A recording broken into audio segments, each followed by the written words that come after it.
새해 복 많이 받으십시오. 새해 신년 할애를 잘 해야 되는데, 신년 할애가 신년 원단 기도회하고 신년 만찬으로 대신하면서 인사를 못 드렸어요. 그래서 이 시간 인사드립니다. 대표로 교회 우리 지도자 되시는 우리 장로님들 다 강단으로 좀 올라와 주시죠. 네, 장로님들 다 올라오세요. 우리 사역 장로님들 다 올라오시고요. 시무 장로님들 다 올라오시고, 우리 협동 장로님들 다 올라오세요. 다 올라오시죠. 다 올라오세요. 우리 성도들에게 인사드리겠습니다. 우리 장로님들 다 올라오세요. 그리고 제 아내도 빨리 오세요. 장로님 빨리 올라오세요. 네, 올라오시죠.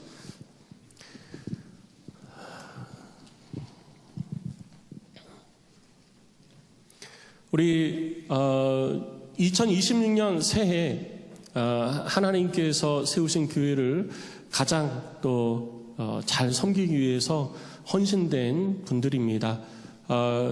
담임 목사로서 또 당회원들, 그리고 우리 사역 장로님들, 그리고 협동 장로님들, 올 한 해 우리 하나님의 교회를 잘 섬기고 또 하나님의 말씀을 따라서 우리 성도들 잘 섬기고 말씀으로 잘 지도하는 한 해가 되도록 하겠습니다. 오늘 이렇게 우리 신년 첫 주를 맞아서 우리 함께 그런 마음을 담아서 우리 모두에게 인사드립니다. 우리 성도들도 자리에서 다 같이 일어나시죠. 일어나셔서 우리 함께 인사하겠습니다. 새해 복 많이 받으시고 올해도 하나님의 은혜가 충만하시기를 우리 간절히 소원하는 마음으로 기도하며 인사드립니다. 차렷 인사. 할렐루야, 감사합니다. 우리 하나님께 건강의 박수 올려드리겠습니다. 네, 장로님들 들어가시죠. 네. 이름하고 얼굴이 잘 매치가 안 되시는 분들 계시죠? 장로님들. 네. 나중에 개별적으로 인사하시면서 장로님 성함이 어떻게 되세요? 하고 물어보세요. 그래도 일부 예배 교육기간 때문에 일부 예배만 오시는 장로님들, 참석하시는 장로님들도 계시고, 또 일부 예배 오시는 분들은 2부 예배 오시는 장로님들을 또 못 뵈기 때문에 오늘 이렇게 한 번에 다 연초를 맞이해서 인사를 드렸습니다. 우리도 인사했지만 옆에 계신 분들에게도 조금 더 구체적으로 좀 축복의 인사를 나누겠습니다. 2026년 하나님의 은혜와 복이 삶과 가정 가운데 충만하여서 하나님께서 넘치도록 복을 부어주시기를 원합니다. 이렇게 인사하시는데요. 지난 원단 기도회 때 야곱이 요셉을 향해서 축복하는, 우리가 찬양 중에 야곱의 축복이라는 거 있잖아요. 너는 담장 너머로 뻗은 나무, 이 찬양을 하면서 우리가 축복하는 시간을 가졌어요. 이게 뭐냐면, 첫 번째는 담장을 넘어서 가지가 열매를 맺는 것처럼 우리들의 삶의 지경이 확장되어지는, 열매가 확장되어지고 영적 지경이 확장되어지고 또 육체의 삶의 지경이 확장되는 2026년이 되십시오. 이것이 이 야곱의 축복의 첫 번째예요. 두 번째는 뭐냐면, 화살을 저기 쏘아도 그 화살이 나를 다 비껴간대요. 할렐루야. 2026년에 제가 여러분들의 인생에 어려움이 없을 것이다 이렇게 말씀 못 드립니다. 어려움이 있을 거예요. 힘들고 괴로운 일, 마음 상하는 일, 속상한 일 있을 거예요. 그것이 남편 때문일 수도 있고 아내 때문일 수도 있고 우리 집에 있는 애들 때문일 수도 있습니다. 직장 때문일 수도 있고 여러 이유가 있을 수 있어요. 그런데 그러한 것들이 우리를 에워싼다 할지라도 우리를 결코 해하지 못할 것은 우리 하나님께서 우리를 지키십니다. 그 은혜가 여러분 가운데 있으시기를 축복합니다. 그리고 세 번째는, 여러분들이 발을 밟는 모든 곳에서 발 밑에서 축복의 샘이 터져 나오는 거예요. 여러분들이 걸음을 걸어가는 모든 것이 복이 되어질 줄로 믿습니다. 그래서 이 축복의 샘이 막 퐁퐁퐁퐁퐁 막 터져 나오는 그런 은혜가 있어야 되지 않겠어요? 그래서 이 말씀을 가지고 우리 옆에 계신 분 축복하는데요. 세 가지. 첫 번째는 뭐라고요? 네. 영적인 지경뿐만 아니라 육체의 삶의 지경도 넓어지는 축복. 네. 두 번째는 무슨 일을 당하여도 해를 당하지 않을 것에 대한 축복. 세 번째는 내가 가는 모든 걸음이 다 복이 되기를 축복하는, 이 세 가지 축복을 가지고 옆에 계신 분에게 그렇게 축복하시기 바랍니다. 자, 옆에 계신 분, 우리 부부면 더 좋을 것 같아요. 부부면은 더 열심히 축복할 수 있잖아요. 어떤 분은 원수는 사랑하라 그랬습니다. 원수는 내가 사랑할 대상이지 사랑받을 대상이 아니에요. 자, 옆에 계신 분 축복하겠습니다. 축복합니다.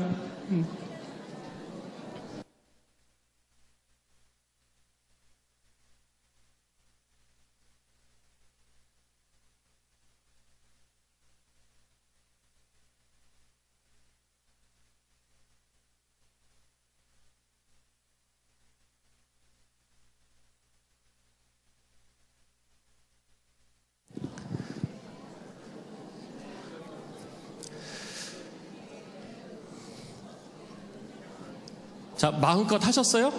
네. 네. 제가 결혼식 주례를 할 때마다 말씀을 드리는데, 나하고 결혼한 사람은 돕는 배필이라고 그랬잖아요. 돕는 배필은 상대방이 나를 돕는 거예요? 내가 그 사람을 돕는 거예요? 네, 내가 상대방을 돕는 거예요. 상대방의 부족함이 보일 때 나보고 도우라고 하는 것이 돕는 배필이에요. 나 좀 도와. 이게 돕는 배필이 아니에요. 그러면 평생 가도, 싸우기만 하지 행복이 없습니다.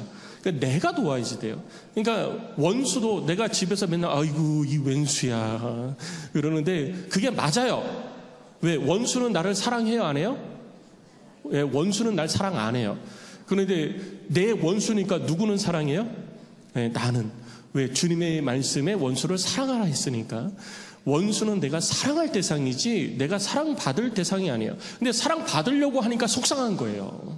그러니까 2026년을 사랑받으려고 하지 마시고 사랑하시기 바랍니다. 우리 옆에 계신 분 우리 축복하는데요. 우리 야곱의 축복 우리 찬양 한번 불러보겠습니다. 가사 다 아시죠? 너는 담장 너머로 너는 담장 너머로 뻗은 나무 가지에 푸른 열매처럼 하나님의 귀한 축복이 삶에 가득히 넘쳐날 거야. 우리 옆에 계신 분을 향하여서 너는 어떤 시련이 와도 능히 이겨낼 강한 발이 있어. 전능하신 하나님께서 너와 언제나 함께 하시니 너는 하나님의 사랑 아름다운 하나님의 사랑 나는 널 위해 기도하며 내 길을 축복할 거야. 너는 하나님의 선물 사랑스러운 하나님의 열매 주의 품에 꽃 피운 나무가 되어줘. 아멘 할렐루야. 우리 하나님께 영광의 박수 올려드립니다. 그렇습니다. 여러분 옆에 사람한테 뭔가를 자꾸 얻으려고 하고 바라기만 하면요 원망만 남고요. 그리고 이 시기와 질투만 생겨요. 근데 여러분 늘 퍼주는 그런 은혜가 여러분 가운데 있으시기를 주의 이름으로 축복합니다. 오늘 우리에게 주시는 하나님의 말씀, 우리 주제 말씀인데요. 우리 다시 한번 오늘 본문의 말씀을 우리 같이 큰 소리로 다 같이 한번 읽어보겠습니다. 우리 주제 말씀 띄워주시죠. 네, 다 같이 읽습니다. 시작. 이르시되 추수할 것은 많되 일꾼은 적으니 그러므로 추수하는 주인에게 청하여 추수할 일꾼들을 보내주소서 하라. 아멘. 할렐루야. 이 말씀을 들으면 전부 다 가슴이 덜컥 내려앉는다고 그래요. 왜? 아이고 또 전도하라고 그러시는구나. 근데 우리들의 삶이 이 땅에서도 구원받은 하나님의 백성으로서 천국 같은 삶이 되어야 되잖아요. 그럼 우리가 이 땅에서 천국 같은 삶을 어떻게 누릴 것이냐. 오늘 본문의 말씀은 예수님께서 제자들에게 너희들이 이 땅 가운데에서 추수할 것이 많으니까 많이 추수를 하라는 말씀이에요.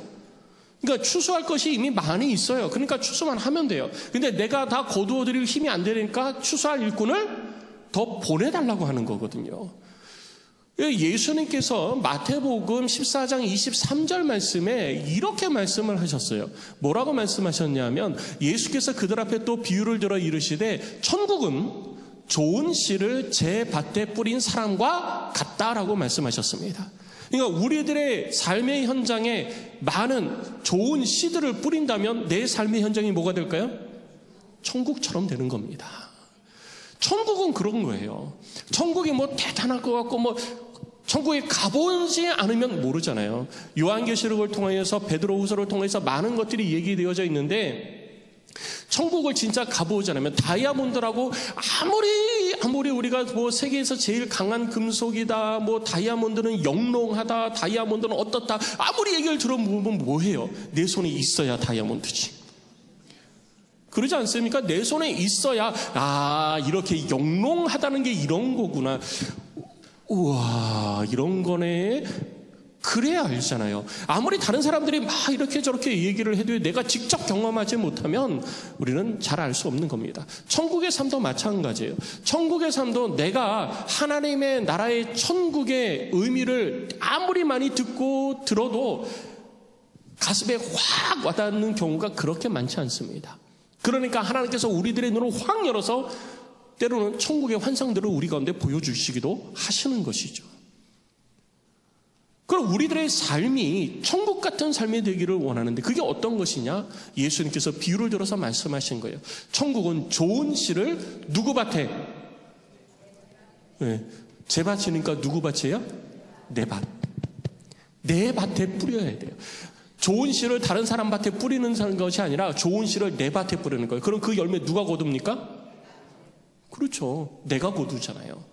그러니까 좋은 씨를 내 밭에 뿌리는 삶을 사는 사람이 이 땅에서 천국 같은 삶을 살아 누리는 것입니다. 그러니까 그렇게 씨 뿌림을 통해서 추수할 것이 많아졌으니 하나님 더 많은 일꾼들을 보내셔서 이 땅 가운데 있는 사람들을 추수하게 하여 주옵소서. 이게 주님이 말씀하신 거예요. 그러면 무슨 씨를 뿌리라고요? 좋은 씨.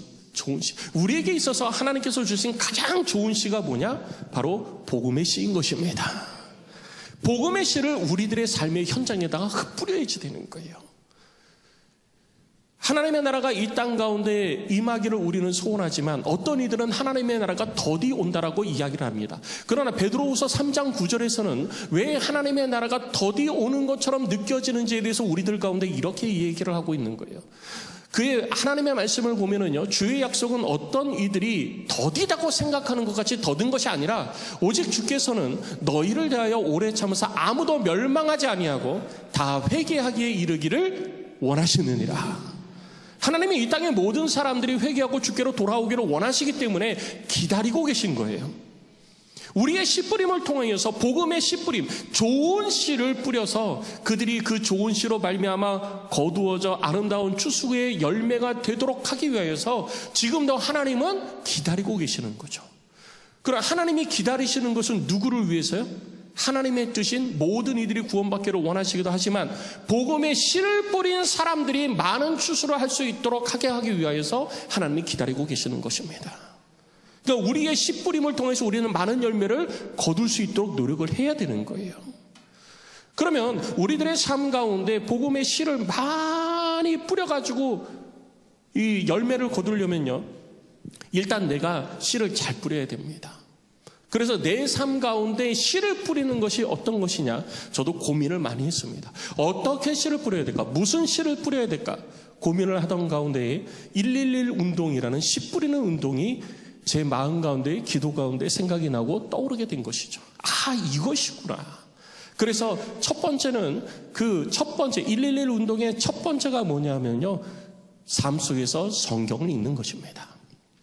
하나님의 말씀은 우리들 가운데 생명이요, 우리들 가운데 힘과 능력이 되어지는 줄로 믿습니다. 하나님의 말씀은 복음으로서 우리들 가운데 주어진 것입니다. 예수 그리스도가 이 땅에 오심을 천사를 통해서 고지해 주실 때 마리아는 그 예수 그리스도의 오심의 말씀을 가슴에 새겼다라고 기록하고 있는 거예요. 그러니까 하나님의 말씀을 우리 가운데 새길 때 그때 비로소 우리들 가운데 복음이 씨 뿌려지기 시작한다라는 것이죠. 성도 여러분, 여러분 속에 여러분들의 삶에 먼저 복음의 씨가 뿌려질 수 있기를 주의 이름으로 축복합니다. 무엇을 통해서요? 말씀을 통해서. 하나님의 말씀을 통해서 복음의 씨가 우리들 가운데 뿌려져야지 돼요. 그러면 말씀을 늘 가까이 해야 되잖아요. 그럴 때 누가 그러대요? 목사님처럼 맨날 말씀 가까이 하고 있어요. 어떻게? 목사님, 제 휴대폰에 성경 맨날 들어있어요. 휴대폰 제가 가지고 있는데 제 성경이에요. 휴대폰 다 들어있어요. 성경 다 들어있어요. 번역본별로 다 들어있어요. 늘 가까이 하잖아요. 그렇죠? 늘 가까이 하는데 그래서 그 하나님의 말씀이 내게 남냐라는 것이죠. 마리아는 천사를 통해서 복음의 말을 들을 때, 예수 그리스도에 대한 복음의 말을 들을 때 그 말씀을 어떻게 했다고요? 마음에 새겼다고요. 그럼 우리도 하나님의 말씀을 가까이 들고만 다닐 게 아니라 하나님의 말씀을 어떻게 해야 돼요? 마음에 새겨야 되는 거죠.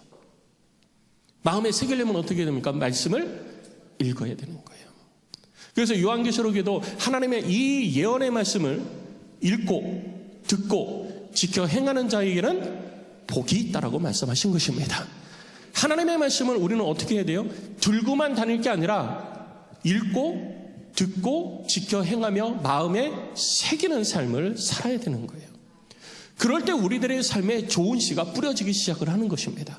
내가 하나님의 말씀을 들고 다니는 것은요, 좋은 씨를 내가 주머니에 담아가지고 내 밭에 들고 다니는 것 뿐이에요. 좋은 씨를 주머니에 담아가지고 내가 밭 위에서 내 밭에 그냥 들고만 다니면 씨가 뿌려집니까? 열매가 거두어집니까? 안 거두어져요. 씨가 어떻게 돼요? 주머니에서 꺼내져서 뿌려져야지 되는 거예요. 씨 뿌림이 되어져야 씨가 자라고 열매 맺을 게 생기는 것이고 내가 추수하게 되는 것입니다. 그러면 여러분들이 가는 곳에 씨가 계속 뿌려지면 어떻게 하냐? 하나님의 말씀을 읽어야 되는 거예요. 읽고 듣고 지켜 행하고 가슴에 새기면서 그렇게 일상을 살아내야 되는 것입니다. 그러면 하나님의 말씀을 얼마나 읽어야지 마음에 새기는 것일까? 그랬더니 다들 긴장을 하더라고요. 어떻게 해야 될까? 제가 112 1시간 성경 읽어라 그러니까 하루에 1시간씩 어떻게 성경 읽냐? 내가 하루에 10분도 못 앉아 있는데 요즘은 성인 ADHD가 많아가지고 그 유튜브를 보면은 쇼츠라고 있습니다. 쇼츠. 저희 교회도 이제 쇼츠 영상들이 이제 올라가는데 쇼츠는요 30초 40초에 모든 게 끝나요. 사람들이 30초 40초 이상은 요즘은 집중을 못 한다고 그래요. 우리 여기 있는 자라나는 어린이 청소년 여러분,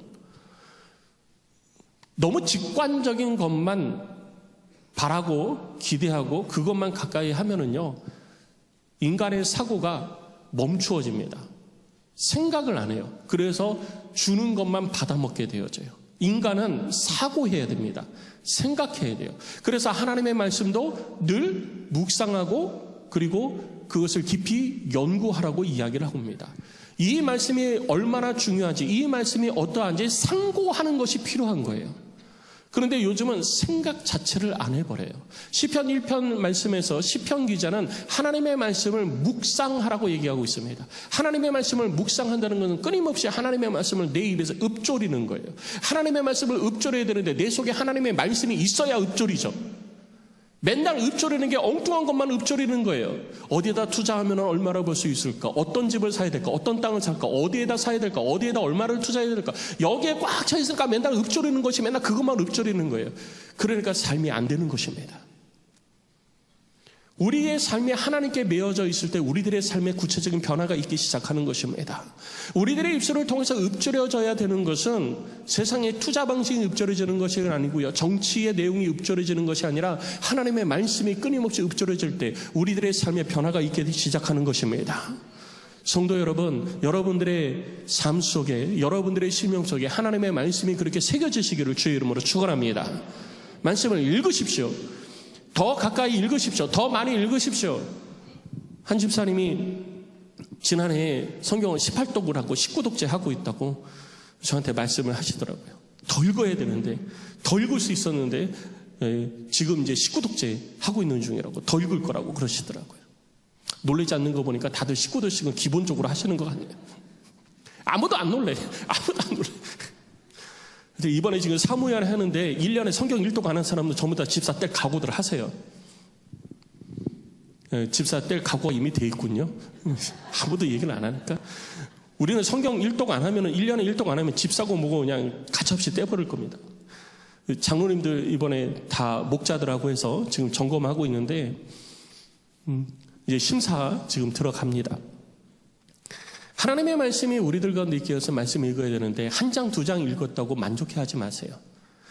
한 번, 두 번 읽었다고 여러분들의 마음속에서 입술을 통해서 성경 말씀이 읊조려집니까? 아니잖아요. 성경 말씀이 내 입에서 읊조려지려면요, 끊임없이 읽어야지 돼요. 그러려면 하나님의 말씀은요, 한 장, 두 장, 10분, 20분 그렇게 읽지 마시고 조금 더 깊이 있게 쭉쭉 읽어 나가셔야지 되는 거예요. 그래서 제가 어느 정도 해야 될까 고민하다가 하루에 1시간 정도는 좀 하면 어떨까? 그래서 제가 1시간을 목표로 지시를 한 겁니다. 1시간 안 하면 혼나. 그리고 회초리 만들어 놓고 1시간 시간 딱 눌러놓고 지금부터 1시간 해서 하는 게 아니고 우리들의 삶의 일부분을 뚝 떼어서 하나님의 말씀을 위하여서 내 삶을 드릴 수 있어야 된다는 것이죠. 그래서 10분, 20분 오늘부터 시작하십시오. 10분씩 시작하시고요. 20분씩 시작하세요. 10분이면은 한 서너 장 읽습니다. 조금 빨리 읽는 사람은 대여섯 장도 읽어요. 한 서너 장 읽을 수 있어요. 20분이면은 뭐 한 10장 가까이 읽습니다. 30분이면 10장 넘어가고요. 그러니까 여러분 그렇게 읽으십시오. 읽으셔야지 돼. 가만히 앉아서 성경을 읽으십시오. TV 틀어놓고 TV 보다가 성경 보다가 하하하 성경 보다가 하하하 막 이러지 말고 제발 좀 그 신년 초부터 잔소리 같이 하는데 그러지 말고 성경 TV 다 끄고 말씀에 집중해서 하나님의 말씀을 내가 가까이 하는 시간 가져야지 돼요. 사고를 하고 상고를 해야 됩니다. 그래서 말씀을 최소 목표는 시간상으로 목표는 얼마? 1시간. 안 돼도 노력하십시오. 내가 한참 읽었다고 생각했는데 시계 보니까 10분이에요. 괜찮아요. 오늘부터 10분에서 1분씩 늘려가면 돼요. 1분씩 하루에 1분씩 늘려가면요 1년이면 365분이 더 늘어나는 겁니다. 그러니까 지금 안 된다고 포기하지 마세요. 우리들에게 제일 중요한 것은 지금 안 된다고 포기하는 것이 아닙니다. 끊임없이 하나님의 말씀 앞에 내가 겸손히 있어서 말씀을 내 삶 속에 새겨가는 게 중요한 거예요. 그것이 우리들의 삶 속에 일상의 변화를 일으키는 방법인 것입니다. 여러분 속에도 이렇게 하나님의 말씀이 새겨지는 은총이 있으시기를 주의 이름으로 축복합니다. 이것이 1:1 운동의 첫 번째 운동이라는 거예요. 그리고 두 번째는 하루에 1시간 기도하자는 기도 운동인 것입니다. 기도는 하나님과 교통하는 영적인 통로입니다. 그래서 우리는 하나님 앞에 기도를 게을리하면 안 됩니다. 성경을 보더라도 성경에서 많은 이들이 기도를 통해서 하나님의 뜻을 깨닫고 하나님의 뜻 가운데 삶을 살았습니다. 그리고 기도가 잘 안 돼요. 그거는 성경을 봐도 알아요. 기도가 내가 마음먹은 대로 잘 되는 사람이 별로 없습니다. 그래서 어떻게 하느냐? 기도 시간을 따로 구별하죠. 다니엘은 하루에 3번 기도의 시간을 정해놓고 창을 열고 예루살렘을 향하여 성전이 있는 예루살렘을 향하여서 3번 시간을 정해서 기도했습니다. 내가 시간을 구별하지 않으니까 잘 안 되어지는 거예요. 성경 읽는 것과 똑같습니다. 예수님도 기도하시는 삶을 사셨습니다. 그럼 예수님은 언제 기도하셨느냐? 사람들이 늘 언제나 예수님 쫓아다니잖아요. 예수님 저 병 좀 고쳐주세요. 예수님 저 문제 좀 해결해 주세요. 하도 사람들이 들러붙으니까 예수님은 새벽에 일찍 일어나서 새벽 미명에 아직 날이 밝기 전에 하나님 앞에 엎드려 기도하면서 하나님의 뜻을 구하는 삶을 살았습니다. 이것이 바로 이 땅에서 삶을 살아가는 그리스도인의 모습이 되어야 되는 거예요. 여러분 언제 기도하십니까? 그리고 얼마큼 기도하십니까? 주님을 사랑한다고 고백을 하면서 우리는 주님과 교제하는 시간을 갖지를 않아요. 하나님을 경외하고 하나님의 뜻을 깨닫기를 원한다고 그러면서 오늘 하루를 내가 주님의 뜻 가운데 살아가기 위하여서는 하나님의 뜻을 알아야 되는데 하나님의 뜻을 알기 위한 노력을 하지 않는 거예요. 그러니까 우리들 스스로 말하죠. 하나님이 내게 말씀을 안 해주셔. 하나님께서 내게 자기의 뜻을 안 가르쳐 주셔. 라고 나 스스로 그렇게 생각하면서 내 마음대로 살아가는 거죠. 하나님은 우리에게 말씀하고 계세요. 가르쳐 주고 계세요. 내가 주님 앞에 엎드리는 시간이 없으니까 하나님의 뜻을 깨닫지 못하는 것입니다.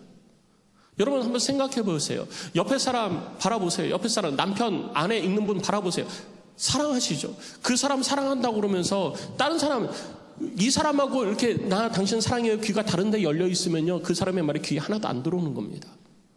그 사람 사랑한다고 그러면서 다른 데 쳐다보고 있으면요, 그 사람이 어떤 표정을 짓고 있는지, 어떤 것을 원하는지 아무것도 알 수가 없는 거예요. 내가 정말 그 사람을 사랑하고 그의 뜻을 헤아려서 그를 위해서 내가 무엇인가를 해주기를 원한다면 그에게 집중해야 되는 것입니다. 우리가 이 땅에서 하나님의 백성으로 살면서 하나님의 뜻을 따라 삶을 살아가기를 원합니다 라고 하는데, 하나님께 집중하지 않고 세상에 집중하면서 하나님의 뜻대로 살아갈 거예요, 하나님 걱정하지 마세요, 나는 주님 결코 배반하지 않습니다, 그리고 나는 세상을 따라 살아가는 거예요. 그것이 우리들의 삶의 모습이라는 것이죠. 그러니 우리들의 삶 속에 하나님의 일하심이 나타날 리가 없고요, 하나님의 능력이 드러날 수가 없는 것입니다. 하나님의 손이 짧아서 우리를 구원하지 못하는 것이 아니고, 하나님의 힘이 약해서 우리들 가운데 하나님의 능력을 행하지 못하는 것이 아니라, 내가 하나님의 능력을 경험할 준비가 안 되어져 있는 거예요. 하나님께서 우리를 위해서 예비하신 그 길을 내가 걸어가지 못하고 있는 것입니다. 2026년에는 기도 가운데에 하나님이 우리를 향하여 가지고 계시는 계획하심을 여러분들의 삶 속에 경험하며 삶을 살아가는 복된 성도가 다 되시기를 주의 이름으로 축복합니다. 그래서 엎드려서 기도하시기 바랍니다. 얼마나 기도를 해야 하나님의 뜻을 깨달을 수 있을까? 그건 기준은 없습니다. 어떤 사람은요, 엎드리면 하나님의 음성이 깨달아진대요. 엎드리면 주여 그러면 하나님의 뜻이 깨달아진대요. 내가 어떻게 살아야 될지 팍 깨달아진대요. 그런 사람도 있습니다. 어떤 분은요, 30분, 1시간을 주여 주여 부르고 어떻게 할 거야 막 목이 새도록 부르짖어도요, 하나님이 아무것도 깨달음을 주시지 않는다는 분도 계세요. 하나님과의 나와의 관계 속에서 내가 이루어가는 기도의 방법에는 왕도가 없습니다. 깨달을 때까지 해야 되는 거예요. 그리고 알 수 있을 때까지 집중해야 되는 것입니다. 어느 정도 해야 될까? 어느 정도 해야 될까? 고민하다가 그래도 성경 1시간 읽는 것처럼 1시간은 좀 기도해야 되지 않을까? 우리 목회자들한테도 얘기했어요. 1시간 성경 읽고 1시간 기도하면서 하루를 시작합시다. 담임 목사가 목사님 성경 읽었어요? 1시간 읽었어요? 1시간 기도했어요? 물어보는 것이 목회자로서 부끄럽지 않느냐. 그러니까 우리들 스스로가 한번 해보자. 그렇게 한번 해보자. 못해도 한번 해보자. 이렇게 얘기를 했거든요. 여러분도 해보십시오. 하루에 1시간이 안 되면요, 성경처럼 하루에 10분부터 시작해보세요. 방해받지 않도록 시간과 장소를 구별해서 하루에 10분이라도 해보십시오. 목사님 저 하루에 3번은 하는데요. 언제요? 밥 먹을 때요. 아니 그런 기도 말고요. 주님 양식 주셔서 감사합니다, 이 기도 말고, 내가 오늘 하루를 살아가며 하나님의 뜻 가운데 어떻게 살아가기를 주님 원하십니까? 내가 누구를 만나 무슨 말을 해야 되고, 이 상황 가운데서 나는 주님의 뜻을 어떻게 이루어가기를 원하십니까? 주님, 내가 주님의 뜻을 이루어가기 위해서 이렇게 삶을 살아가고 있는데 나의 힘이 부족합니다. 주님 나를 도와주시옵소서. 이러한 기도가 우리들의 삶 속에 되어져야 되는데, 방해받지 않고 하나님 앞에 엎드려 주님과 집중하여서 대화하는 시간이 못해도 1시간은 돼야 되지 않을까. 그래서 저도 고민을 해봤어요. 해 뜨기 시작하면요, 너무 바쁘더라고요. 저도 너무 바빠요. 그래서 해 뜨기 전에 해야 되겠구나. 일상을 시작하기 전에 해야 되겠구나. 그리고 일상을 살아가면서 끊임없이 주님과 교통하기 위해서 내 마음을 하나님께 드려야 되겠다라고 생각을 하면서 살아가고 있는 거예요. 혹시나 새벽에 못 일어나면, 혹은 새벽에 다른 일정으로 인해서 기도를 못하게 될 경우에는 하루에 시간을 구분해서 자기 전에라도 꼭 하나님과 교제하는 시간을 가지려고 정말 저도 많이 애쓰고 있습니다. 목사도 애쓰는데 여러분들도 쉽지 않으시겠죠? 그냥 되지 않습니다. 그렇기 때문에 여러분 노력이 필요한 것입니다. 하나님의 열심히 일을 이루리라 그러셨잖아요. 주님께서 우리들 가운데 약속하신 일들을 주님께서는 지금도 이루어가고 계시는 것입니다. 그러니 우리도 하나님 앞에서 우리들의 열심을 나타내고 드러내야 되는 것이죠. 오늘부터 시간 구분하십시오. 시간 구분하셔서 1시간이 안 되면 10분부터라도 시작하십시오. 10분도 안 되십니까? 그럼 5분부터 시작하십시오. 말씀을 드렸듯이 하루에 1분씩만 늘려도 365분입니다. 하루 6시간 가까이 되는 거예요. 하루에 1분 늘리는 것도 쉽지 않아요. 어떤 분은 그러더라고요. 10초에 한 번씩 시계 쳐다본다고. 주여. 주여. 왜 이렇게 시간, 저 시계 고장난 거 아니야? 막 이러면서 30초라도 늘리십시오. 주님 앞에 내가 집중해서 서는 시간이 끊임없이 늘어나야 돼요. 그래서 그리스도의 장성한 분량에 이르기까지 자라가는 것이 우리들의 이 땅에서의 신앙인 것입니다.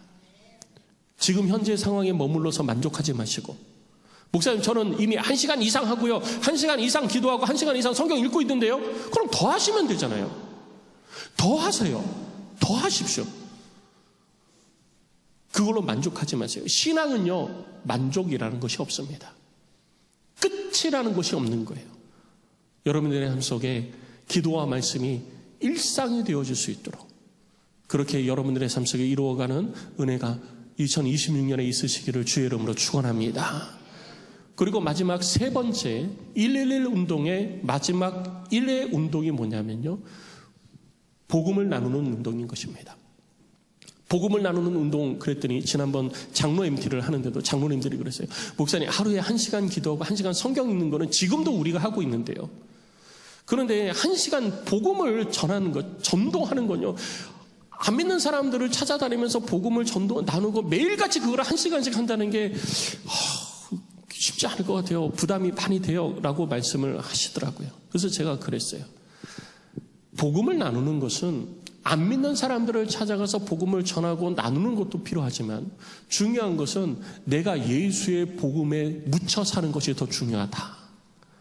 그래서 우리들의 삶 속에 끊임없이 예수가 말해져야 되는 거예요. 성도 여러분, 하루에 얼마나 복음을 여러분 말씀하고 계십니까? 얼마나 복음을 이야기하고 계세요? 여러분들의 삶 속에 복음이 이야기되어지는 시간이 언제입니까? 자녀들에게 이야기하고 계십니까? 신명기 6장 1절로 6절의 쉐마의 말씀을 이야기를 하면서 우리는 끊임없이 앉을 때이든지 누워있을 때이든지 일어설 때이든지 길을 갈 때이든지 언제나 하나님의 말씀을 가르치고 아이들에게 지도하라라고 하는데, 우리는 그렇게 하고 있나요? 예수 그리스도의 십자가 은혜의 복음을 깨달았다 하면서 우리는 그것을 내 속에 담고만 있지 어느 누구하고도 그것을 나누지 않고 있잖아요. 복음은 나눌 때 은혜가 되어지고 능력이 되어지는 줄 믿으시기 바랍니다. 그래서 예수님께서도 이 땅에 오셔서 제자들에게 늘 말씀하신 것이 뭐예요? 천국 복음에 대해서 선포하셨잖아요. 천국 복음에 대해서 유대인들이 몰라서 예수님께서 천국 복음을 말씀하신 건가요? 아니에요. 그들도 천국 복음을 다 알고 있었습니다. 유대인들도 알고 있었어요. 근데 잘못 알고 있었기 때문에 예수님께서 천국 복음에 대해서 가르쳐 주신 거예요. 그리고 그것을 한 번만 가르쳐 주신 것이 아니라 모일 때마다, 만날 때마다 제자들에게 끊임없이 천국 복음에 대해서 말씀을 해 주셨어요. 그리고 주님이 하늘로 올라가시면서 우리들 가운데 이제는 그 천국 복음을 우리가 말하도록 우리에게 명령을 하신 것입니다. 그래서 너희는 온 천하에 다니며 만민에게 뭐 해라? 전파해라. 뭘 전파해라? 복음을 전파해라. 만민에게라는 예수를 믿는 사람, 안 믿는 사람 다 포함되어진 것입니다. 안 믿는 사람에게만 포함되어진 것이 아니에요. 우리는 끊임없이 우리들의 삶 속에서 예수가 그리스도 되심을 말하는 자가 되어야 되는 것입니다. 내 삶 속에서 내게 은혜 베푸신 주님에 대해서 끊임없이 이야기하고 자랑하는 자가 되어져야 되는 거예요. 여러분, 자녀에게 천국 복음에 대해서 말씀하고 계십니까? 여러분들이 받은 은혜에 대해서 자녀들과 쉐어링하고 계세요? 오늘 내가 주님을 어떻게 경험했는지 자녀들과 함께 나누고 계십니까? 여러분들의 배우자와 남편과 아내와 함께 말씀하고 계세요? 주님의 은혜에 대해서 여러분 고백하고 계십니까? 이것이 우리들의 삶의 문제라는 것이죠. 신앙은 교회에서 하는 것, 그리고 세상에서 삶을 살아가는 것은 내가 하는 것.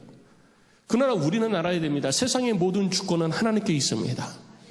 세상의 모든 주권이 하나님께 있음을 고백하는 우리라면은 그 세상의 주권자 되시는 하나님의 뜻 가운데에 이 땅에서 삶을 살아갈 때 하나님께서 내게 은혜도 베푸시고 복도 주시는 것입니다. 그래서 우리는 끊임없이 주님이 우리들 가운데 말씀하신 그 말씀을 따라서 복음을 말하는 자가 되어야 되고 복음을 전파하는 자가 되어야 되는 것입니다. 주께서 우리를 불러서 주의 복음을 전파하라 명령하셨다면 우리는 그 일을 능히 감당하는 자가 되어야 되는 거예요. 안 믿는 사람에게 찾아가서 복음을 전하기도 하지만 믿는 자에게도 끊임없이 복음을 나누는 삶을 살아야 되는 것입니다. 그럴 때 우리 속에서 복음이 능력이 되어 내 삶 가운데 나타나기 시작을 하는 것입니다. 예수가 그리스도됨을 고백하는 저와 여러분들이 되시기를 주의 이름으로 축복합니다. 여러분들의 가정에서 예수가 그리스도됨을 끊임없이 말하십시오. 여러분들이 친구들에게 말하시고 직장 동료들에게 말하십시오. 커피 마시면서 말하세요. 일하면서 야 내가 지금 할 말이 있는데 그러면서 하라는 얘기가 아닙니다. 커피 마시면서 식사하시면서 내가 받은 은혜 주일날 말씀을 통해 가지고 내가 깨달은 것 그것을 끊임없이 이야기하고 끊임없이 함께 나누세요. 듣기 싫어해도 괜찮아요. 나는 듣기 싫든지 그가 듣든지 아니 듣든지 전하라는 것이 주님이 나를 향하셔 명령하신 것이기 때문에 듣든지 아니 듣든지 나는 끊임없이 말하는 자가 되면 되는 것입니다. 그 사람이 이해를 하든지 이해를 못하든지 그것은 둘째 문제예요. 내가 복음을 말할 때 그 복음 가운데 하나님의 은혜가 임하고 하나님의 능력이 임하고 성령의 역사가 나타나서 그가 그 복음 앞에 꼬꾸라질 수도 있고 그가 그 복음에 대해서 궁금해할 수도 있고 그가 그 복음에 대해서 마음문을 닫을 수도 있는 것입니다. 우리 주님이 우리들 가운데 말씀하셨죠. 누구든지 너희들을 영접하지 않으면 발에 먼지를 떨어버리고 다른 마을로 옮겨가라 라고 말씀하셨잖아요. 우리는 그가 내 말에 귀를 기울여 주든지 귀를 기울여 주지 않든지 상관없이 우리는 끊임없이 우리들의 삶 속에서 복음이 얘기되어져야 되는 거예요. 여러분 속에 은혜를 주신 하나님께서 우리들을 불러서 명령하신 그 명령에 순종하는 것이 중요한 것이지 거기에 내 생각을 집어넣어서 내 생각에는 옳다, 틀리다, 맞다, 아니다 라고 이야기를 하는 것이 중요한 것이 아니라는 것입니다. 하나님은 듣고 순종하는 자를 통해서 하나님의 능력을 나타내시고 하나님의 권한을 드러내시는 줄 믿으시기 바랍니다.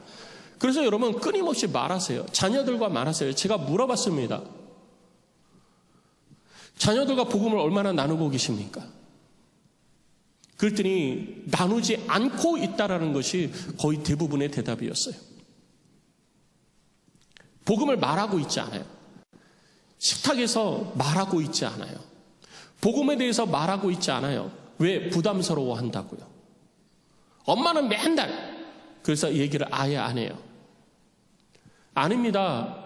복음이 우리들 속에서 끊임없이 선포되어지고 예수가 그리스도됨이 말하여질 때 하나님의 일하심이 나타나게 되는 것입니다.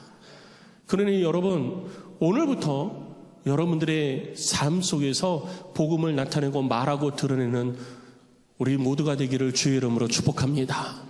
그때 하나님께서 우리들의 삶을 만져주시기 시작하시는 거예요. 성도 여러분 2026년을 시작하면서 2026년 하나님께서 우리들의 삶을 어떻게 인도하실까라고 고민하던 가운데 하나님이 이 말씀을 주셨어요. 111 운동 거창해 보이고 대단한 것처럼 보이지만 그냥 이것은 우리들의 삶이요 우리들의 일상이 되어야 되는 것입니다. 우리들의 일상 속에서 하나님께 영광이 되어지는 삶이 되어져야 되는 거예요. 내가 특별한 경우에 내가 하나님께 이 시간에는 하나님께 영광 올려드리는 삶을 살고 나머지는 내가 원하는 삶을 살 거야. 이게 아니에요. 우리들이 삶을 살아가는 순간 우리들이 살아 숨쉬는 모든 순간이 하나님께 영광이 되도록 하는 것이 주께서 우리를 향하여 가지고 계시는 뜻인 것입니다. 그래서 주님이 말씀하셨잖아요. 쉬지 말고 기도하라. 우리는 우리가 편한 대로 말씀을 듣고 우리는 우리가 생각하는 대로만 신앙생활을 할 때가 있어요. 하나님은 우리를 향하여 말씀하시고 하나님의 뜻을 드러내실 때 자기의 뜻이 기준이 되어 우리들 가운데 말씀하고 계시는 것입니다. 왜? 하나님이 이 땅을 심판하실 때에는 우리들의 생각대로 심판하는 것이 아니라 하나님의 기준대로 심판하시기 때문인 것입니다. 그래서 하나님의 기준을 우리에게 가르쳐 주신 것이고요. 그 기준대로 사는 자에게 상급을 약속해 주신 것입니다. 그래서 제가 근래에 많이 말씀드리잖아요. 히브리서 11장 6절에 있는 것처럼 우리들의 믿음은 하나님께서 내게 이 일을 해주실 거야. 하나님께서 내 자녀 좋은 대학 보내주실 거야 라고 하는 믿음이 아니에요. 우리들의 믿음은 하나님의 살아계심을 믿는 믿음이요. 우리들의 믿음은 마지막 때에 우리에게 상 주실 이심을 믿는 것이 우리들의 믿음이 되어야 되는 것입니다. 이걸 믿으니까 이 땅에서 상 받을 일들을 하는 거예요. 하나님이 내게 상 주실 이시라는 걸 믿지 않으니까 내 맘대로 사는 것입니다. 그래서 우리가 무엇을 믿어야 하는지, 무엇을 따라 신앙생활을 해야 되는지 다시 한번 기억하시고 2026년에는 이것이 여러분들의 일상이 되어지시기를 주의 이름으로 축복합니다. 여러분 삶 속에서 하루 1시간 이상 기도하는 자가 되어지고, 여러분들의 삶 속에서 하루 1시간 이상 하나님의 법대로 기도하게 되어지고, 여러분들의 삶 속에서 하루 1시간 이상 복음이 끊임없이 말하여지고 회자되어지고 읊조리게 되어질 때 하나님께서 우리들의 삶 가운데 베푸실 놀라운 은혜를 기대하지 않을 수가 없습니다. 성도 여러분, 2026년 111 운동을 통해서 여러분들의 밭에, 다른 사람 밭에 하지 마세요. 여러분들의 밭에 생명의 씨를 뿌리시는 복된 성도가 되시기를 주의 이름으로 축원합니다. 내 밭에 아름답고 풍성한 열매가 맺혀져서 하나님, 이거 다 추수를 할 수가 없습니다. 이거 다 어떻게 해야 될까요? 하나님, 내 밭이에요. 이거 다 내 밭이에요. 내 밭에 추수를 해야 되는데 너무 열매가 풍성해서 추수할 것이 없으니 하나님, 내게 추수할 일꾼 좀 보내주시옵소서. 내 밭에 이 생명의 씨가 뿌려졌습니다. 이 생명의 씨 그냥 뿌려지는 게 아니에요. 일상 속에서 말씀을 통해, 기도를 통해, 생명의 복음을 통해 우리들의 밭에 생명의 씨가 뿌려져야 자라고 열매 맺는 것입니다. 이 일을 삶 속에 이루어가는 우리 모두가 되시기를 주의 이름으로 축원합니다. 우리 시간 이 말씀을 기억하면서 함께 찬양하고 기도합시다. 찬양하고 기도할 때 오늘 올해 주제곡, 그래서 제가 올해 주제곡을 일상이라고 제가 주제곡을 정한 거예요. 이제 오늘 오후에 뮤직비디오 이제 이제 카톡으로 다 드릴 거예요. 뮤직비디오도 제작을 했고, 그리고 일상 이제 이렇게 나가게 될 겁니다. 여러분, 111 운동을 통해서 그냥 일상. 자, 우리 기도 제목 한번 읽어볼까요? 1. 주여, 나의 일상을 통해 생명의 씨가 흩뿌려져 열매 맺게 하소서. 그대로 되어지기를 소망합니다. 2. 주여, 111 운동을 통해 일상 속에서 풍성한 열매가 맺히는 한 해가 되게 하소서.